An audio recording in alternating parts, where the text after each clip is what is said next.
Welcome back to The Talk. I'm your host, Malik Shahid. Today we have a very special guest. She is the president of Northeast Realties and a chartered real estate broker. Welcome to the show, Eleni Akrivas. How are you? Thank you. I'm awesome. Welcome to the show. Thank you. Good, good. So today the hot topic is why buy real estate in your 20s? When you're in your 20s, buying real estate and building net worth is something most people do not think about. Generally speaking, most people in their 20s are out partying, spending money on unnecessary things, blowing money, or being in university. Buying real estate, people, is a great investment, especially when you're in your 20s. So Ellen, why is it so important that young people should buy real estate at a young age? You know what? At a young age, you have time on your hands. Okay. All right. So it's like anything else. You don't think about it until it's too late. You think about it. I meet a lot of people who regret it.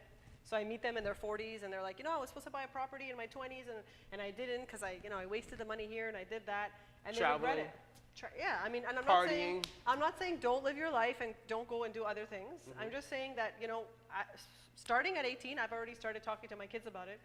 Start thinking about it, and a lot of people are scared of it. They don't know about it. Yeah, they're scared. Yeah. They're scared, and so they just don't think about it. So what I'm saying is just start at least to put it in your head as a goal. Okay. So walk us through someone who's in their 20s, who has some money to invest. Walk us through what they should do. Okay, so first of all, start saving. Even just if we backtrack. Okay. As soon as you have a job, I don't care if it's a part-time job, get your RSP, start putting money in there.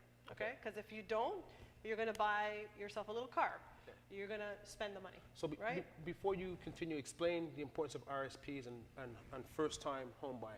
Very important. So there's the RAP program, not rap like rap. Okay. Right? Okay. So RAP, RAP, Régime Assurance Prêt, I don't even know what it stands for, okay. But the government's letting you take $25,000 from your RSPs, tax-free. You can pay it back. I did it for my first place. Okay. I'm talking from experience here. I bought my first place when I was 25, and it's the best thing I ever did. So you put your RSPs in, you put $5,000 a year. Right, from the time you're 18. Okay. No, you can maximize according to your. I'm just saying minimum. Okay, 5,000. Put 5,000 a year. Get yourself 20 to 25,000. Okay. Right. You got a little bit of a down payment already, so by the time you're 25, you have no excuse. You have the money. Okay. And if you're two people, okay, so if you're two, you and a friend, you and a couple, actually has to be your spouse or somebody you can both do it. So that's 50,000 you can use. Okay. So when it comes to tax-free savings accounts, can you also take that money without being penalized? Yeah, tax-free savings, it's a savings account, so you can use that to save. It's just you can dip into your tax-free savings, right? Okay. The RSPs, if you take it out, you get penalized. But if you take it out to buy a house, you're not penalized. So it's an easy way to save to buy a house. Okay. So what do you feel the biggest challenges are for someone who's in their 20s to buy a house, other than not having the money? What else can they run into? Okay, well, that's the first challenge, okay? Number one, well, first of all, it's the fear, like I said before, of not knowing. Mm-hmm. They think it's just too hard, too complicated, and not having the money is another thing. Okay. People get too comfortable renting, living with their parents. The other challenge, honestly, is they don't know about it. They don't know how. I'm not saying it's easy, but you can get educated on it. There's podcasts now. There's you hook up with a real estate broker again, and they can walk you through it. You start reading about it. It does take a little bit of an effort, right? Okay. So that's the other challenge is young people. I think they're just not thinking about it, and they just don't know about it. But get educated. Okay. And having property in your 20s and you're getting your 30s, how does it benefit you from buying other properties? Okay, so what you're doing in your 20s by buying a property is you're forcing yourself to save. Of course. There's like more than 10 reasons, okay? You're forcing yourself to save by putting money into your mortgage instead of paying somebody else's mortgage. So I'll give you an example. Even if you could just afford to buy a 2-bedroom condo, okay? You buy a 2-bedroom condo, have a roommate. So get somebody to rent out the other room, get them to pay you something. So you may not be able to live rent-free 100%, but you can really lower your cost of living. So somebody else is paying your investment, exactly. And at the same time, you're building your equity, you're building your wealth, your net worth, which is, again, something we don't think about. But that condo, it's going to take time. So it's not a rich, get rich quick scheme. You hear that? They ain't gonna get rich right away, Yeah, people. you got to Rome give it wasn't time. built in a day. So 5 to 10 years, that condo is going to go up in value.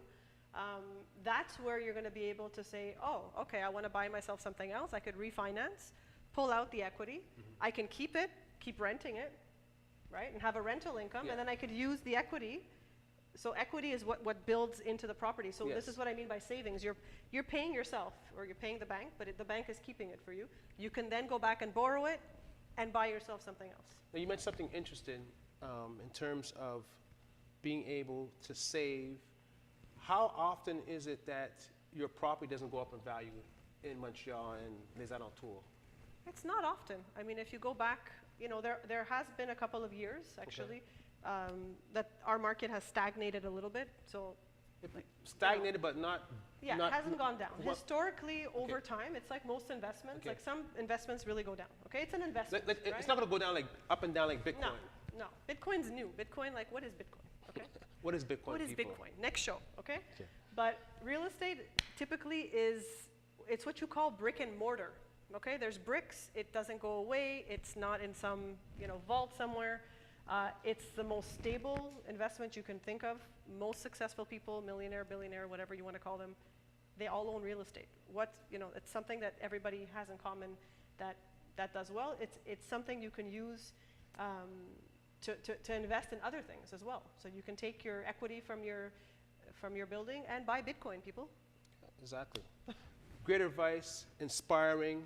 People, take action for your future. Remember, you can contact Eleni Akrivos anytime, 24 hours a day. The number's on the screen, the website's on the screen, the email's on the screen. People, take action. And I want to thank you for coming on the show, and all the best. It was awesome. Thank you. Thank you.